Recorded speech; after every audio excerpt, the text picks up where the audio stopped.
Welcome to the Still Life podcast, a series of 21 topics, with each episode exploring the practical nature of the spiritual experience. With time-tested insights from psychotherapy, evolutionary biology, and meditation from ex-animator and stillness coach, Jim. Because I view Jim George as a trainer for the soul. There's no better animation artist, drawer than Jim. He is a friend, he is a mentor, incredible advisor. There's no one who's more important to me in my life. The most interesting, most intelligent person I've ever met. He truly is somebody who wants nothing from you and everything for you. My name is Henry, and I'm a former client of Jim's, and the work we've done together over the past 8 years has changed my life. We're now on a mission to share these insights with you, and to draw some pretty interesting conclusions on how to live a still life.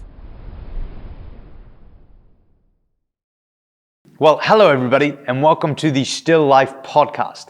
My name is Henry, I'm your co-host, and this is part 1 of a 21-part series where I ask Jim a bunch of questions on a bunch of topics. So today's topic is meaning. Now, meaning is something that I feel as if a lot of people are in lack of in today's day and age. It's something that we're really encouraged to seek when we're younger, and then for some reason, it doesn't appear as if a lot of us actually find it. Jim's been living a life of purpose for over 30 years, and that man has a very unique and really accurate take on what meaning is, how does it arise within us, why do we even have it from an evolutionary perspective, and how can we cultivate more of it in today's day and age. Now, I'll let you in on a little secret. A big piece of that comes from stillness and the ability to quiet your mind.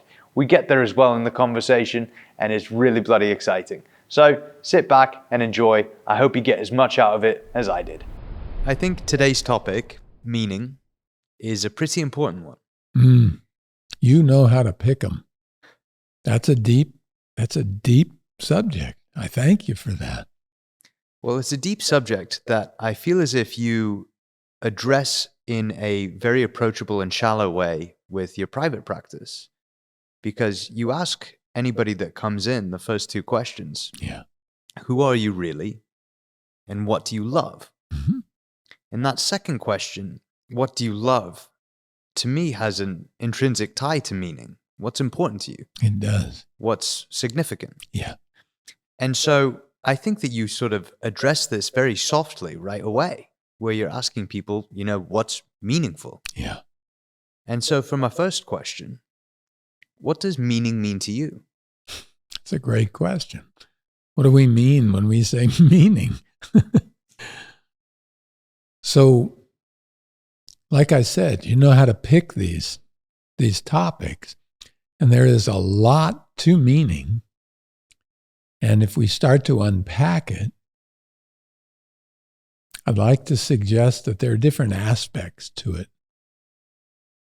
There's what I call a causal aspect to it. That is, something seems to cause something. Like, what does that distant thunder mean? It may mean that rain is likely. Or what does it mean when I have a fever? My body trying to fight something off. That's meaning. That's what that means. Then there's what I call a symbolic aspect to it, meaning. That is, what does this represent? What does this symbol represent? As in, what do these words I'm saying mean? What do they represent? What is this red octagon that I keep seeing when I drive? What does that mean? What does it represent? But then there's what I call an integral aspect to meaning, a kind of integration, or more accurately, a reintegration of who we are or who we perceive ourselves to be into something much deeper, much bigger than who we appear to be as cut off, isolated, alone human beings. And I think it's this deeper integration, though the other aspects apply as well, that we're really searching for as human beings. What is it that helps us come back to our whole, complete self? When we talk about meaning very frequently, that's what we're referring to. That's a need in human beings. So with that deeper integration, how do you sense that? Is it a feeling? I would say that the important piece is that you're asking, how do we sense it? So the meaning itself, even this integral aspect, isn't a feeling, but you sense it kinesthetically as a feeling. That's important because very frequently it isn't tangible enough to touch or see. But when you feel it, you know it. And you mentioned that we need it. Mm-hmm. How do you know that we need it? And what happens if somebody doesn't have a lot of meaning in their life? What do they feel? Very frequently, what they're feeling is a lack of connection, a lack of wholeness, a lack of purpose. They're looking outside of themselves. A lot of people today are thrashing around, desperately looking for something out there that will fill something that's missing in here. You can sense it, and when you don't sense it, there's an agitation. There's a feeling of not being complete, not being whole. And I think most people know what that feels like because most of us have had a time, at least, if not even right now, when we didn't feel that deeper sense of meaning. So, especially in Western society, we tend to tether our meaning to outside events that might be occurring. Sure. For example, like, I want to win a gold at the Olympics. Yeah. That is a pretty tangible sort of thing to tether our meaning to, right? Yeah. And then there's other things like, I'd like to become a great father. You know, that's a little bit more abstract. And then, you know, you ask some people, especially around Venice, California, and it's like, I want to be an endless source of light and love in the world. That's extraordinarily abstract. Right. So You have to make sure they keep their feet down on the ground as they're saying that. Yeah. So how tangible or abstract can meaning really be? And is it a good idea to be attaching sort of your meaning, something that is a human need, to an outside event to hope to get the internal reflection? Okay. So I like to draw. And you know how they say a picture is worth 1,000 words? Well, I'd like to suggest that a fun picture is worth 1,000 pictures. So let's see if we can't picture some things in a helpful way. So we're talking about events maybe not having any intrinsic objective meaning of their own. Let's just imagine it's Super Bowl Sunday. All right? It's the biggest game in football, right? The stadium's filled with fans. There's even the blimp. And this is the big game. This is the big showdown between, well, let's call it us and them. All right? And these teams can't stand one another. I mean, these teams are real rivals. This is the big game. All right? Now, this event, this game, is going to happen. And I'd like to suggest that when this game is over, half of the fans are going to take the meaning as, this is the greatest game we've ever seen. This outcome means we're going to have ourselves a great day. And half of the fans are going to take the same event to mean this is a terrible day. Well, this is an awful thing. We're going to have an awful day. It's the same game, same two teams, but completely different meaning for one group to the other. So try to remember that what something means to each of us is highly relative. It depends on whatever experiences, preferences, beliefs, preconceptions, whatever expectations we project onto it. And what that, means is that if we can just quiet our minds, if we get still enough, we can gain a deeper, broader understanding of those experiences, preferences, those beliefs, those preconceptions and expectations. We can discover deeper and broader meaning. We can actually change the meaning of what happens to us in our daily lives and enhance the quality of those lives, one present moment after another. I'd like to suggest that very frequently, deeper, more abstract meaning informs, sometimes even drives, the more tangible, surface, and specific meaning. So when you ask yourself, what is it that you really want if you get a gold medal at the Olympics? What comes out? Pretend like that's you. You want to win a gold. You brought it up. What is it that you want? I think there's an aspect of being recognized for achieving excellence. Yes.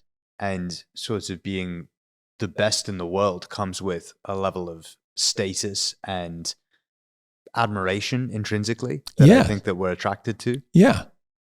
So this deeper sense, this more abstract sense of status, of being the best, of excellence, you see, that gets a little fuzzier than a gold medal.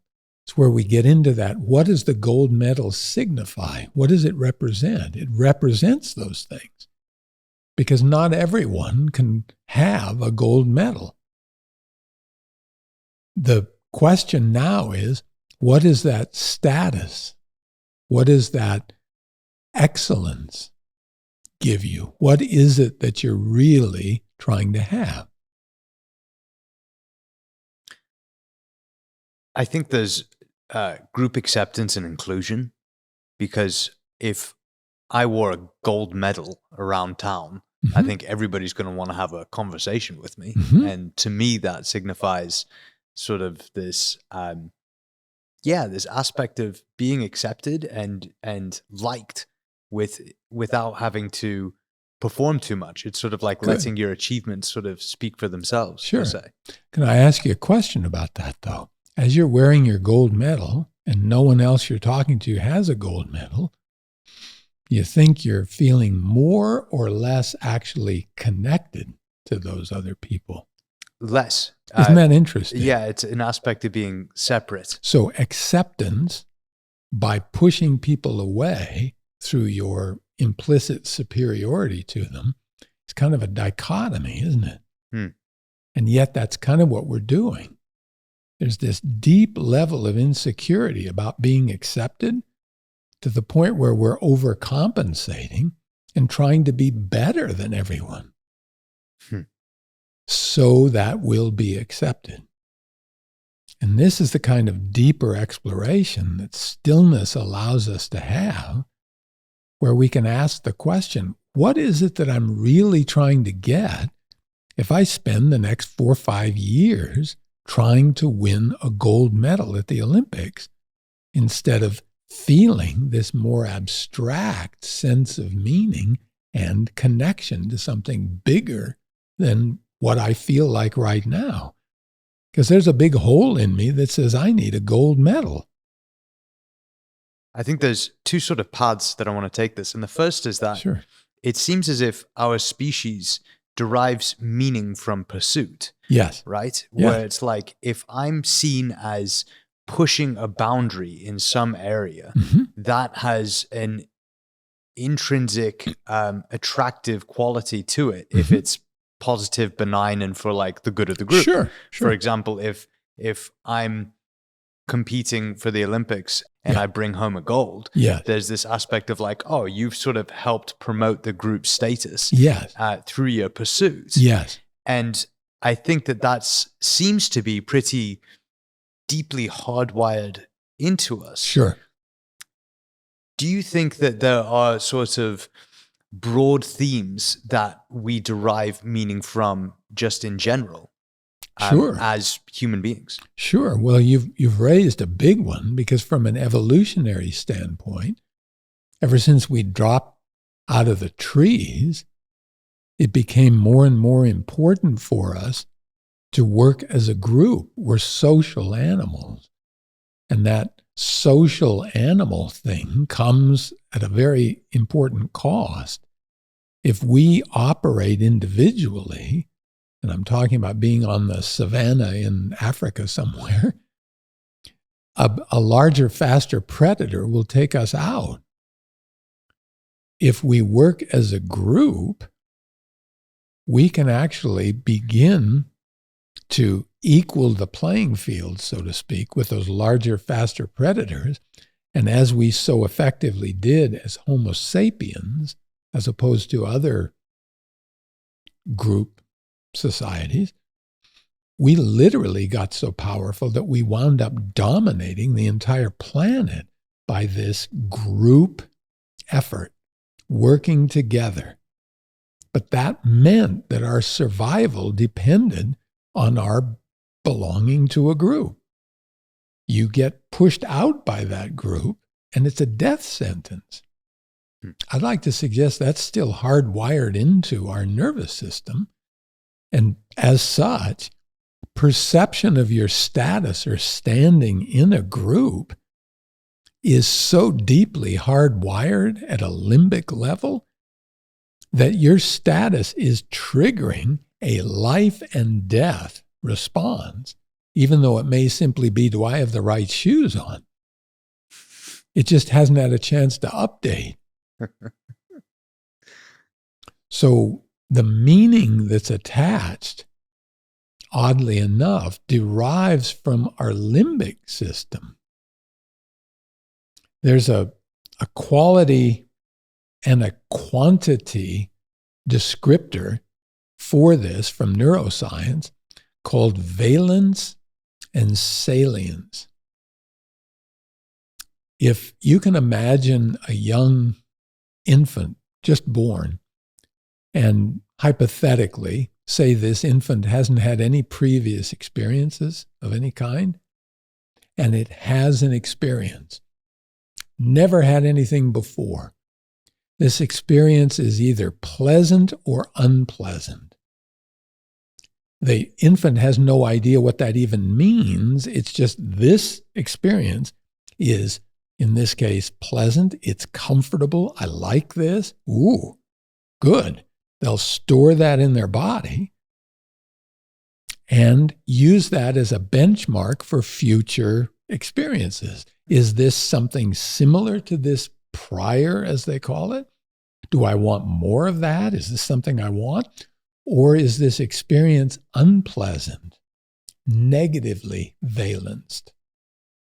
So you've got valence, which is the quality of these experiences, positive or negative, desirable, undesirable, good, bad. Then you've got this other descriptor, salience, which is a quantitative. How negative, how positive is this response?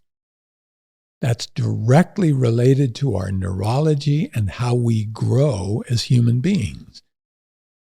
That means that each and every human being on the face of the earth, all the way back to day one, has had a completely different experience of life than anyone else. And I'd like to suggest that that process of building those experiences creates what I call an internal perceptual preference filter. That is, we're now looking at everything through a filter of, is this something I want or is this something I don't want? Is this something that I like? Is this pleasurable to me? And how much? Or is this something that I don't like? Unpleasurable to me, something I don't want. That's creating this idea, this mechanism of resisting things that we don't want and clinging to things we do want. And I'd like to suggest that's the birth of meaning. I'd like to suggest that it's very possible that meaning itself intrinsically doesn't even exist out in the universe.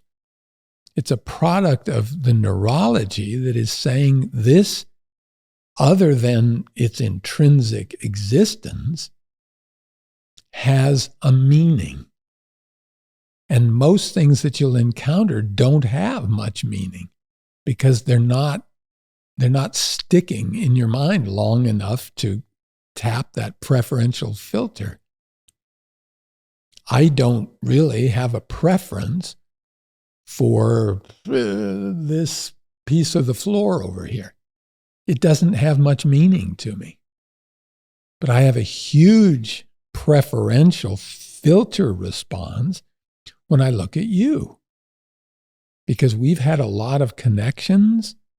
There's a lot of meaning attached to you. I'm not sure that meaning is intrinsic in the universe at all. And assuming that there are people in sub-Saharan Africa right now for whom Henry Mitchell doesn't mean anything. So it's another important thing to remember about meaning. It may not exist of and by itself until we learn how to get quiet enough and perceive real universal meaning, which is just the isness of anything, is substantial. You can feel it if you get quiet enough. But it's not a preferential kind of thing. So I thought this was a really interesting point that Jim was making. So I wanted to just jump in because it took me a long time to wrap my head around it. But basically, the way that I heard what he was saying was that when you're a baby, when you're a child, you are a blank slate. You've had no experiences, no priors, as he says. So whenever a sensation occurs to you, you just drop it into two very rudimentary buckets, pleasant or unpleasant, like or dislike. And that's valence. It's either positive or negative. That is the rudimentary source of clinging and resisting. If something is positive, you want to cling to it. If something is negative, you want to resist it. And that itself, over time, you have all of these experiences start compounding, and you get this personal filter set based on your likes and your dislikes. And from that, you can shape what has significance to you, what has importance to you. And this is what Jim is talking about, is the source of meaning. And it's a product of how our minds work rather than just the objective universe itself. And what I think he really means by that is, you go back to the baby example. The baby has no experiences. It has no preferential filter set that's really developed. You give that baby the Olympic gold medal, the Olympic gold medal has no meaning to them, right? They're just going to probably try and put it in their mouths. So I think that this is a really important point because it's getting to the source of where meaning really has come from within us and then how we develop it over time. If you wouldn't mind, I'd like to just sort of, I put a couple of pins in what you were saying, and Sure. I just want to make sure that I'm following well. Sure. So we have valence and we have salience. Mm-hmm. And if we're talking about winning the gold medal at the Olympics, we can derive positive valence and an extreme amount of salience from that achievement. Yes. And if we, For how long is the question, though? well, that's leading to the second part to my prior question. Good. And that meaning can be broken down into symbolic meaning Mm-hmm. because the medal itself represents the accomplishment. Yes. You can also see integral meaning because that accomplishment has some deeper aspect Yes. of promotion of status or pursuit of excellence or whatever it may be. And even your example of now I am an exemplar of the United Kingdom. I'm now part of something bigger than I was before. I'm just a guy running around in circles, and all of a sudden now I'm part of this thing. These people love me. So I think that was I correct in the assumption that that's positive valence? Absolutely. And extreme amount of salience. Okay. Absolutely. Cool. And so if then we attach our meaning to outcomes, this sort of feels a bit like just a shortcut that the human mind might have created. Yeah. Where it's like, okay, if we have some tangible outcomes that we can tether our meaning to, Mm-hmm. it's more measurable and more controllable than attaching that to a process. Yeah. And if we continue to think about our meaning as derived from outcomes and sort of external factors, Mm-hmm. it seems as if that's much harder to grasp. And you kind of look all around society and you see people that have tried to attain a certain numerical accomplishment to sort of derive their self-worth from. Mm-hmm. They get that or they don't get that. Yes. And in both instances, they're Yes. equally as empty. Yeah. So my question here is, how would you orient this integral sense of meaning to something that's more internal and process driven than external and outcome responsive? If that makes any sense. It makes perfect sense. First, let's take a nice, slow, deep breath, hold it, and as we let that breath go, let's examine how much of this so-called meaning has to do with status. Because nothing is more fickle than what a large group of people feels like at any given time.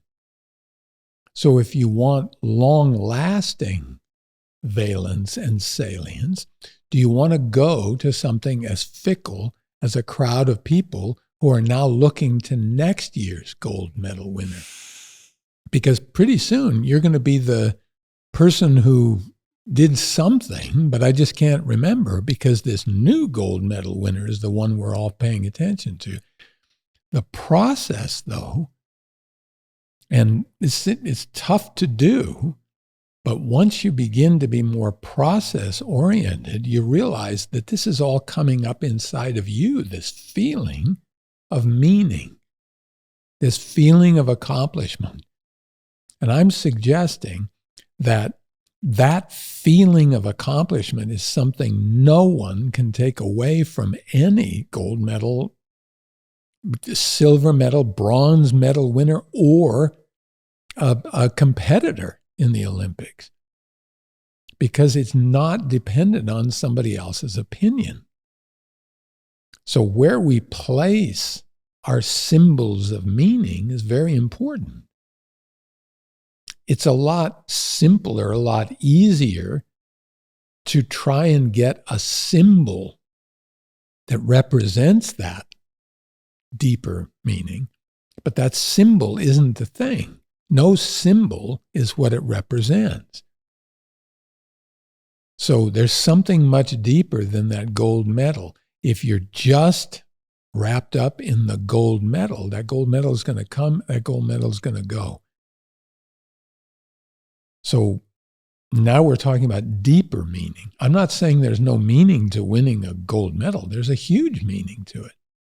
The question is, how enduring is that sense of deeper meaning, that wholeness, that sense of fulfillment? There's a lot of directions I want to take this, and I'm getting excited. That's why I'm here. I love your directions.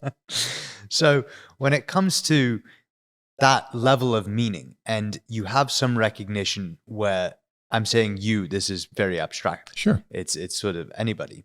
But one has some recognition that they have been deriving their meaning from an external outcome. Mm-hmm.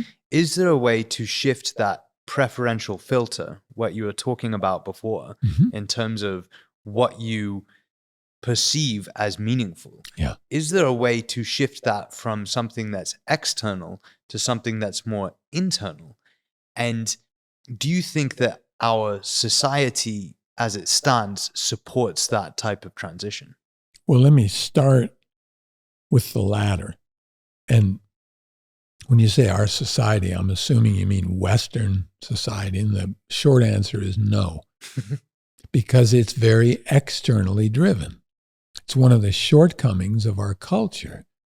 And that's okay. We've been focused on other things, but it's very important to remember this culture is almost entirely externally driven, which means you're only as good as your last accomplishment.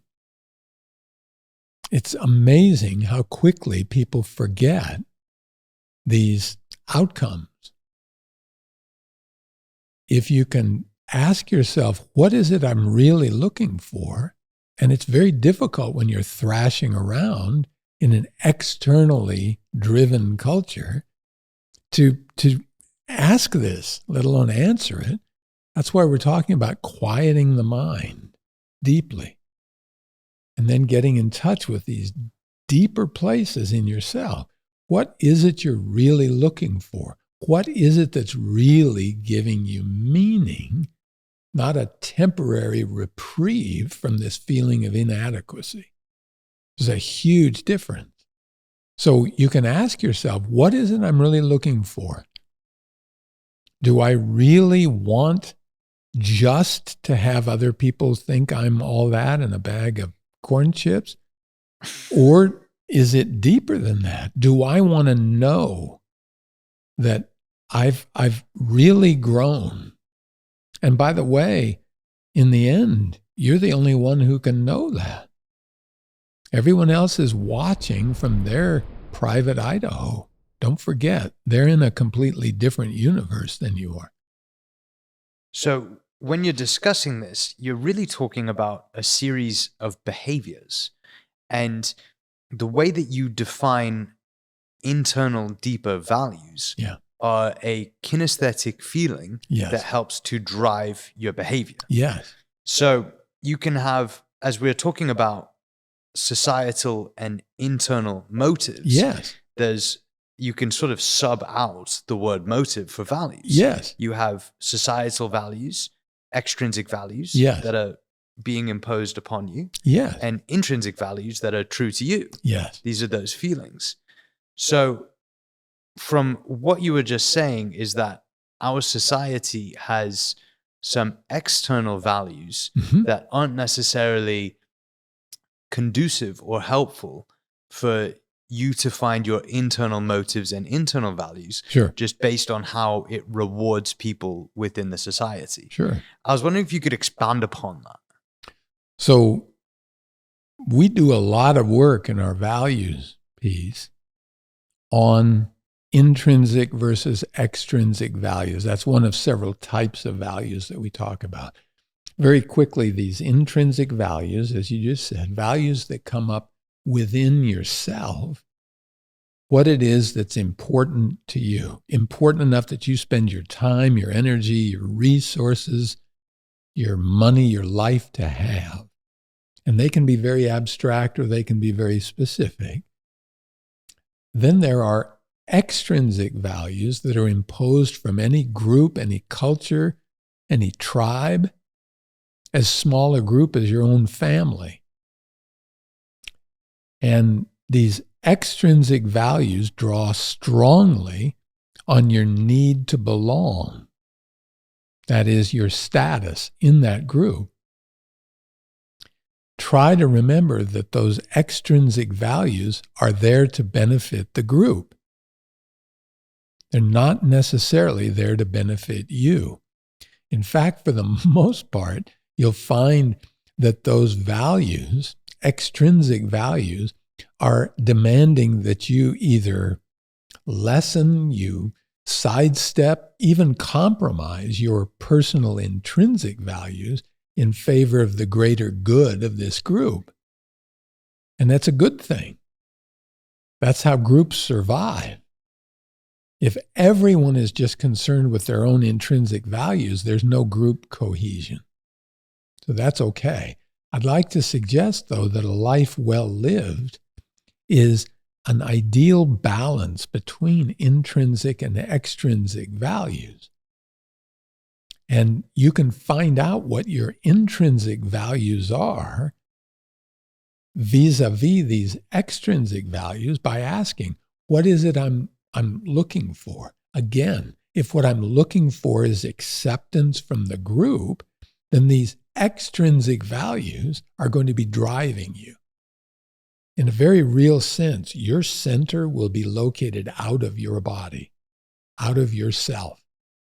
That is a very challenging way to live if you want to live deeply and you want to live in a rewarding, meaningful way. So we want to balance between those two.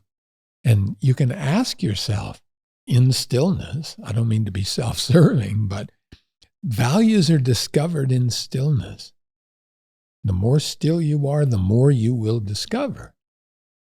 And if you quietly ask yourself, what is it that I love? What is it that's meaningful to me? You may not get a neon sign right away in English, but you're going to begin to have a feeling, because everyone knows this deeply, intrinsically. It may conflict with what they're doing at the time, but that's okay. That's what being alive is, working all this stuff out. I'm about to do something that I know you're going to hate. And I just want to ask a question about you personally. Because to me, you seem to have a very centered way of living in terms of I've never met anyone who seems more intrinsically satisfied with their life. And I feel as if that a lot of the motives that are driving your behavior are from the inside out. They're not from the outside in. It doesn't seem as if you really care about what Western society thinks about you. Otherwise, you probably wouldn't be driving a 1993 Toyota Camry, right? and dressed like this. Yeah, right. But I apologize to all the members of the culture that find that deeply offensive. But where my question lies here is you were mentioning this balance between intrinsic and extrinsic values. Yeah. It seems as if you are very intrinsically driven to a degree, but at the same time, that seems to conflict with this feeling of you've only ever wanted to help me. And that's come from a place where you genuinely just want the best for me. And I vetted that for a long, long time. Like you kept saying that, like, your life well lived is my life well lived. And I'm like, okay, but like, what's the catch? Yeah. And I never got that. I never got this sort of this self-serving aspect. And so that seems to be in conflict with you being so intrinsically driven, yet so altruistic. And I just don't really, with the way that we've defined these terms, it's difficult for me to really wrap my head around it. And maybe this isn't something for me to wrap my head around, but I was wondering if you could just expand upon that in terms of what is meaningful to you, what values are driving your behavior. Is there a balance between intrinsic and extrinsic? And then how do you get to this place where you feel so, and this is a projection, so please correct me, you seem to be so satisfied. How does that all tie together? Well, first, that's very sweet of you to say. Secondly, you're right. I don't like talking about myself because any narrative that I'm offering of my life isn't helping you at all. We're talking about this balance between intrinsic, extrinsic values. I'd like to suggest that every creature that has crawled, walked, swam, or flown across the planet is really operating under one prime directive. That's the pursuit of pleasure and the avoidance of pain. And if we expand on that, we're talking about pursuit of self-interest. So self-interest, pursuit of pleasure, avoidance of pain. I think we've all got that in common. We've got that in common with the crows out there. My suggestion is that with the gift of stillness, as you quiet this thing down, and it takes some time, you're going to notice something that is the most wonderful feeling. Your sense of self begins to expand. It begins to expand slowly at first, but then it begins to expand right out past your body, right out past your little sphere of influence. And the more you get still, the more that sense of self expands. So I'd like to suggest that as this self expands, it begins to include you. My sense of self includes you. It includes people that are very important to me.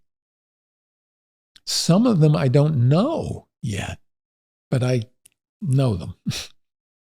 And as that sense of self expands, I'm suggesting if you pursue unmitigated self-interest, that is, this self expands infinitely,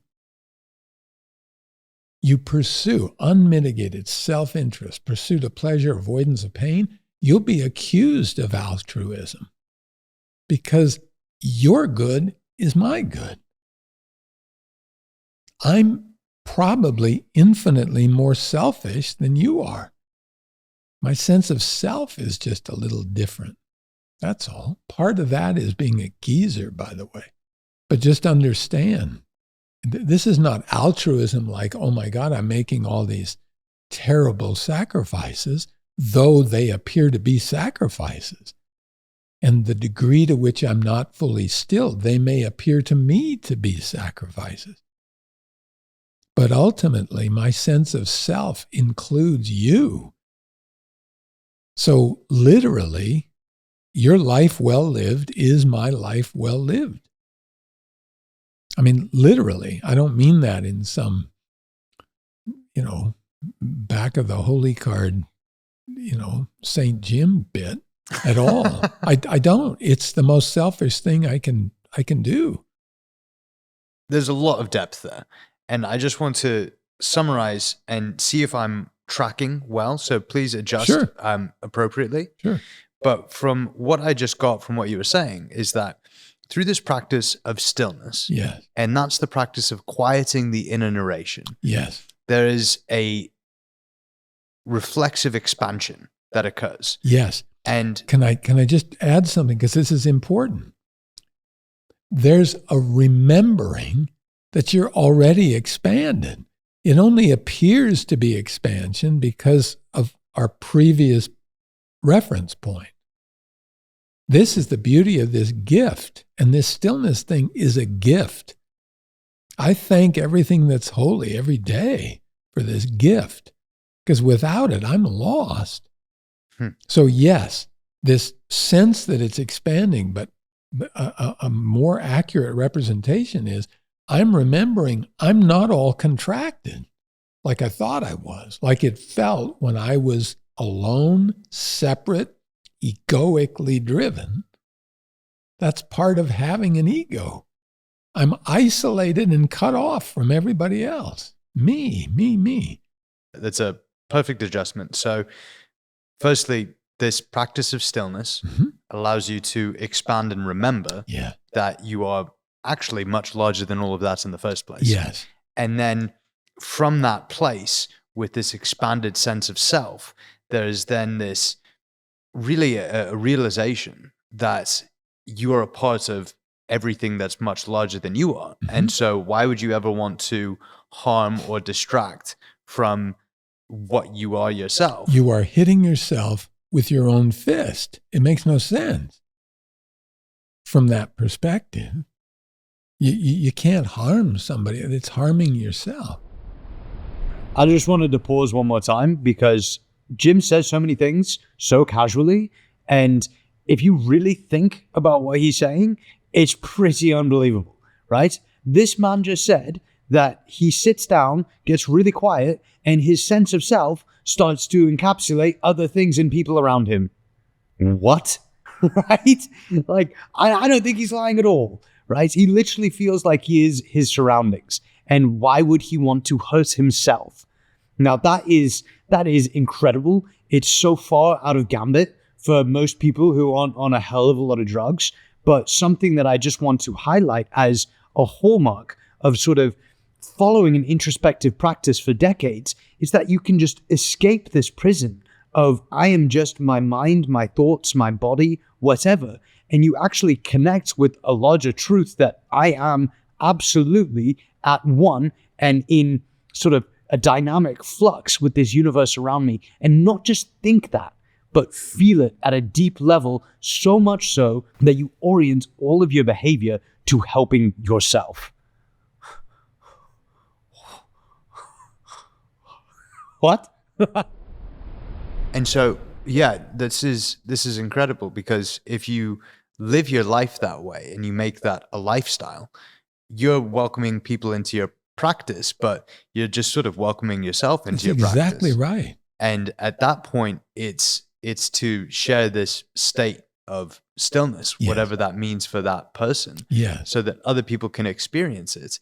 And from what I was getting from the really sort of waffly question that I asked a few minutes ago was that because your sense of self is expanded, you're deriving meaning from other people's pursuit of meaning.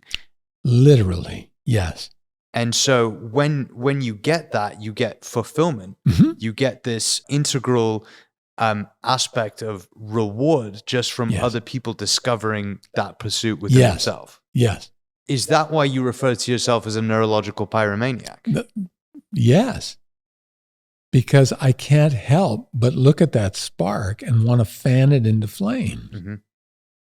And the more that thing lights up, the more I light up.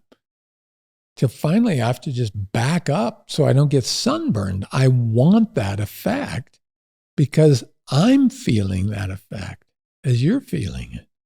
It's a completely fundamental, familiar experience. I'm just reminding you, that's the beauty of this thing. I'm not pontificating. That's why I don't ever want to make it about me. It isn't mine to promote.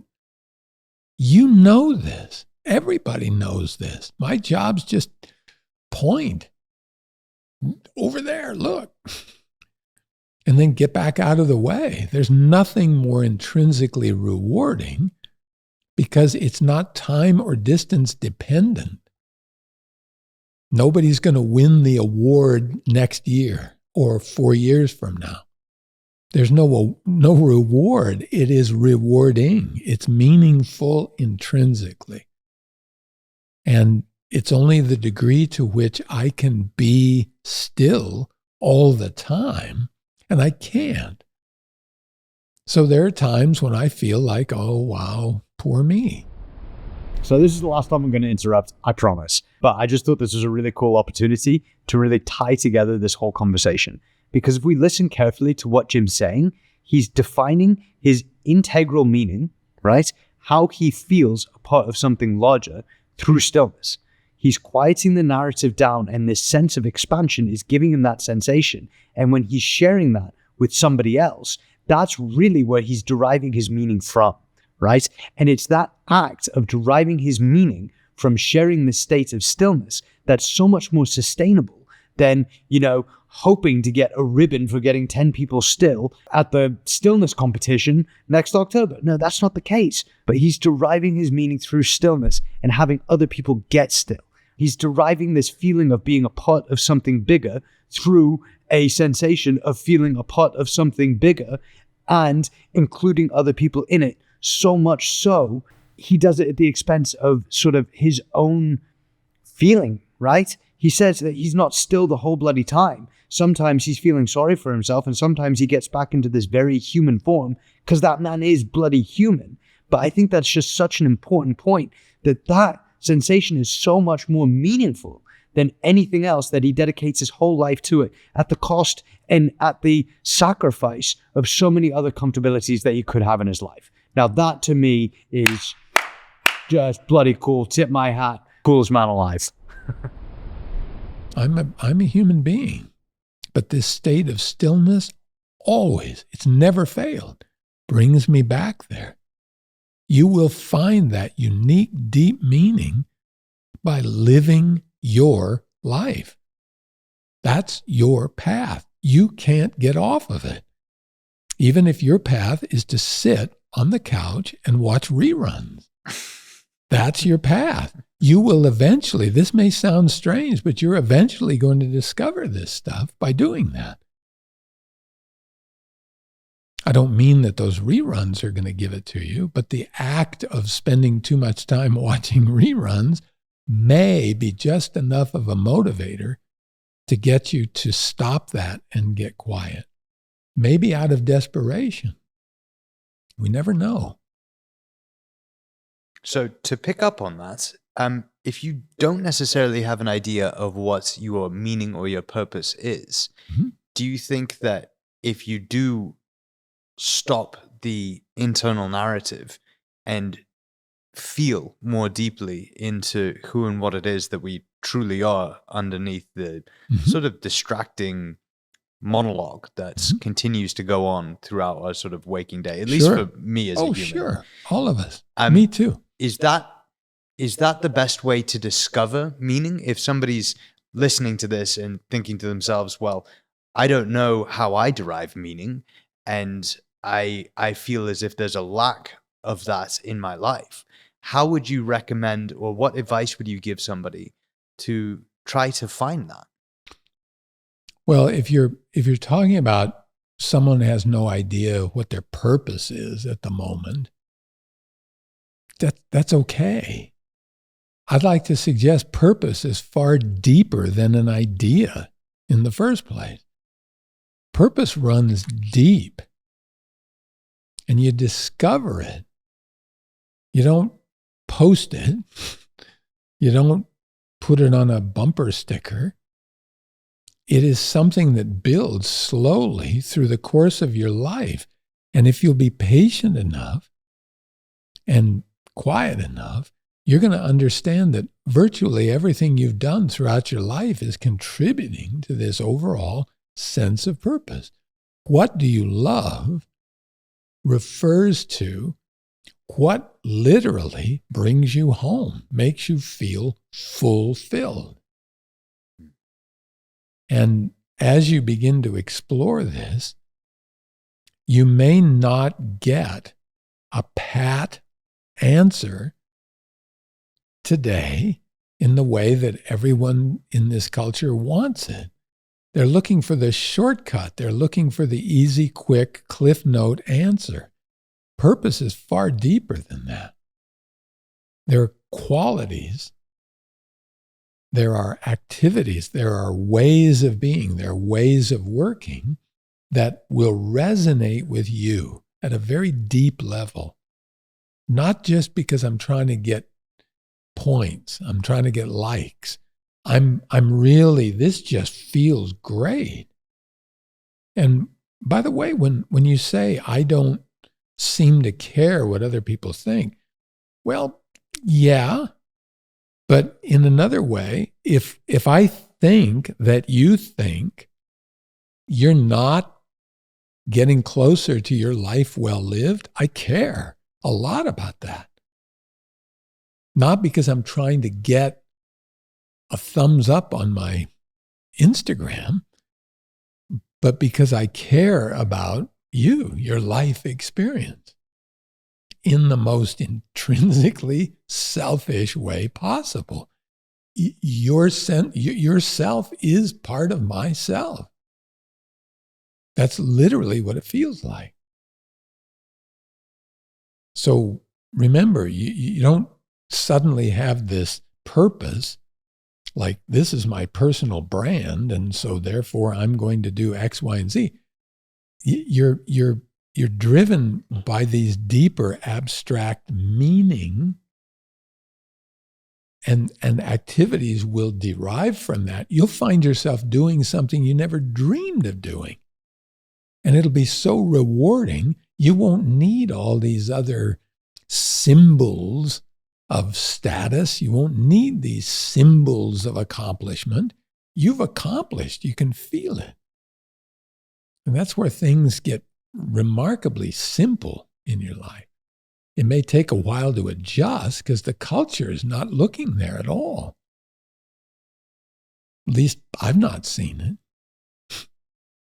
Part of that was just really quite special to me because it's fun to be able to derive meaning from something that I would have never dreamed of, in terms of just sat in a room asking you a bunch of questions. Isn't it? I mean, think of all the things that we should be doing other than sitting here I wouldn't be anywhere else in the universe right now. But there's nothing more I'd rather be doing than this. And I didn't know what this was going to be. Well, thank you. Thank you. So you mentioned when really still, there is no clinging or resisting. And so how does that help to inform meaning as such? Because it seems at some level, from a human perspective, meaning has an aspect of clinging to something. Yes. Even if that's clinging to a process, Yes. an activity, Yes. the pursuit of excellence, Yes. for example. Yeah. Or if that's clinging to the outcome, the winning the gold medal, or if that's resisting looking like a failure in your mind because you came second and you have a silver medal, right? Yeah. How does... Isn't that tragic, by the way? Oh, so sad. But it's true. Second place sucks. Yes. In America, especially, Yeah. we don't like second place. We like winners or go sit on the bench. That's incredible if you really think about it. Yeah, because there's so much that comes into like the day of in terms of just luck and circumstance. Oh, sure. Right? And by the way, that only stands for 4 years, and that's only because they don't do another Olympics for 4 years. If they did another one tomorrow, you'd probably come in third. And I'm very serious about that. That's part of the neurosis that goes along with I'm a gold medal winner. I'm trying to freeze this moment in time because it's not frozen in time. I will always be a gold medal winner, but I'm not always going to be the best. That's leaving in a split second. That's already going through your hands like sand. And not to get all Buddhist on you, but I'm suggesting that it's that clinging or resisting of what is, which is constant change. That clinging, that resisting is the source of all of our suffering, all of it. And as you said, our culture is built around clinging and resisting. So what does that suggest to you? Our culture is suffering. It is suffering. Now, the degree to which you cling or resist is a big part of that. I'm not saying sit on a couch and don't do anything, but I'm saying, can you pursue that gold medal to the best of your ability, and then what happens, happens? As the Japanese say, gambate, can you do your best? And only you know what that is, and then let go. Because only then are you going to stop this nagging, intrinsic unsatisfactoriness. At the far end of that, suffering. And why? You either won the medal or you didn't. But I didn't win a gold medal, therefore I am nothing. I'm garbage. I've just taken the last 4 years of training and thrown them away, instead of realizing that that last 4 years has literally molded me into something far better. So if I were to take this back to a prior question about you and your behavior and your values, Sure. it seems as if just from observing how you live your life, the pursuit of excellence is a pretty high value. And when pursuing excellence, that to me is far more aligned with how the universe is actually working. It's always in change. It's a complete dynamic at all times. And so by deriving fulfillment from the pursuit rather than the outcome, I believe that to be sort of far more aligned with how the world actually works. And therefore, there might be a more sustainable way to continuously derive fulfillment rather than these discrete outcomes that are transitory. And as you mentioned, that you're trying to freeze in time and that are, as soon as they happen, turn into a story that then turns into fiction. Right. Quickly. So, quickly. So it seems as if, and please correct me if this is wrong and, No, you're and right sort on. of and directed appropriately, but it seems as if your practice of stillness, the quieting down of the narrative, the observation of the present moment, getting better and better at sort of training your mind to let go and to remember who it is and what it is that you really are underneath all of that noise, helps you to connect more closely with the reality of the situation, and thus probably helps you to then align your values and your motives to things that are actually more conducive to the way that reality works, so that you're consistently satisfied and not sort of onto the next thing, onto the next thing, onto the next thing. Right. And you hit on something really important there at the end. On to the next thing, on to the next thing, on to the next thing is the trail of breadcrumbs that dopamine leaves in its wake. Because dopamine, this neurochemical, in a very oversimplistic way, apologies to neuroscientists everywhere, is all about what you don't have and want. So much of what our culture is about is what they call dopaminergic. It's increasing the amount of dopamine and the pursuit of dopamine, because dopamine isn't some innate pleasure chemical. When we get a sense we're on the way to what it is we don't have but want, that's when dopamine starts to inject its pleasure. And it's vital. This is in no way trashing dopamine, but if all you're doing is mainlining dopamine all the time, dopamine by definition can be expressed algebraically as X plus 1. So I'm looking for X. I get X. And when you get what you want, the dopamine dries up. Now it's on to the next thing, which is X plus 1. Because if I get X again, I'm not going to get the rush. So X plus 1, I achieve it. Now I need X plus 1 plus 1. That is the algebraic description of a rat wheel. And you'll continue on that rat wheel until you drop, because the meaning isn't going to be there. It is literally like having stuck a pole into your forehead, and just out past the reach of your hands, you hang a carrot, and you're chasing that carrot. And the faster you run, the faster that carrot runs, because it's attached to you, and you're trying to get that carrot. That's dopamine.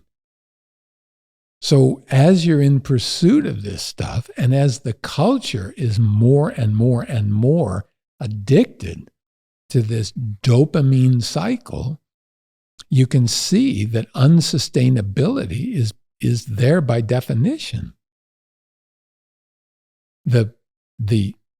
Even the neurological converse of that, the balancing converse of that.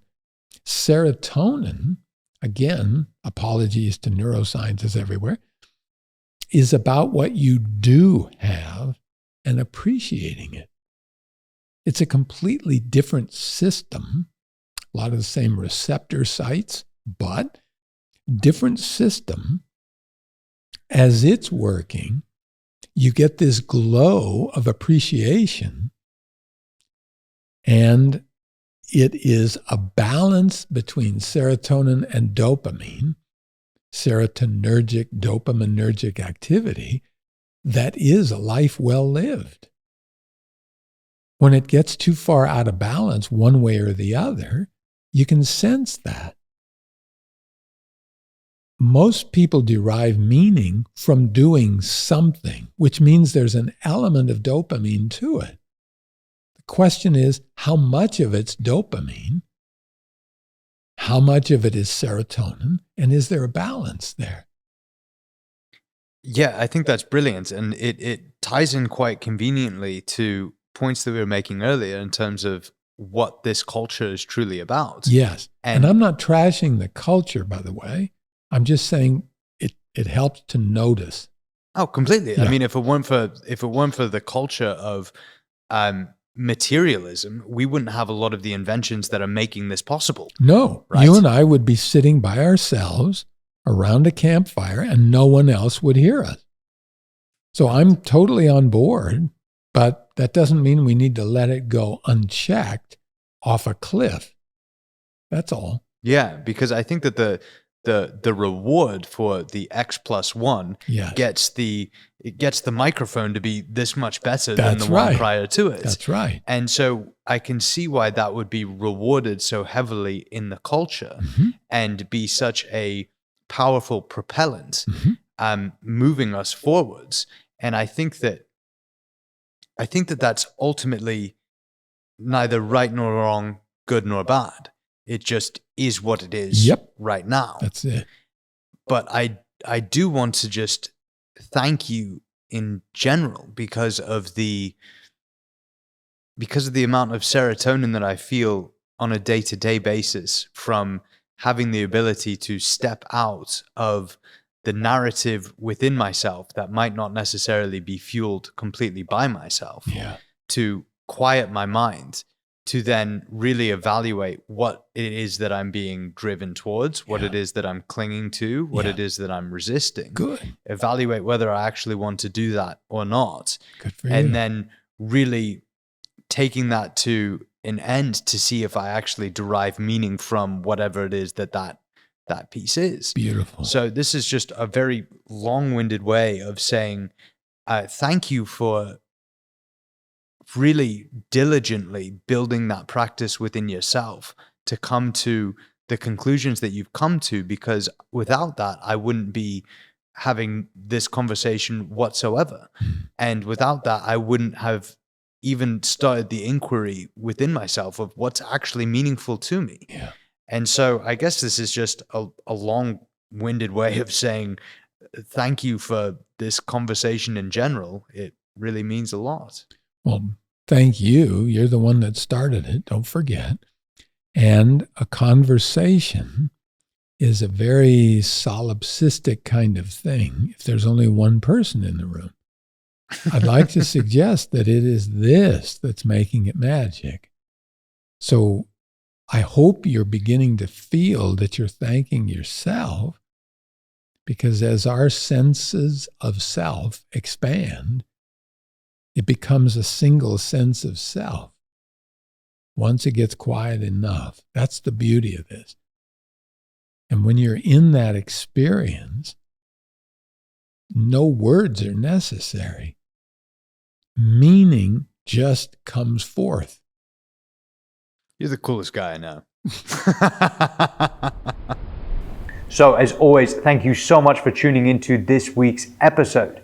Now, if you're looking to build a stillness practice yourself, we have a lot of free resources, audios that Jim's recorded, etc., and you can see those in our show notes below.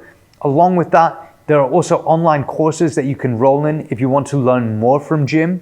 We also have obsidian mind maps You can see a couple of them popping up here on the screen. Now, these are really cool ways to look at the podcast information and really just get an overview of all of the podcast topics and deepen the information within yourself. And within them, there are more of Jim's recordings. There's also a lot of Jim's artwork. So if you're interested in any more still life stuff, you can find a bunch of links in the description below. Finally, I really hope that you're getting as much out of this as I have. This is why we started this whole thing in the first place, because the combination of Jim and the practice of stillness have really helped to transform our lives here at Still Life. We just wanted to make as much of that available to you. So hopefully you're getting a lot out of it, and please let us know if there's anything that you want to see more of in the future, or less of. Anyway, hope you have a lovely day. Bye-bye.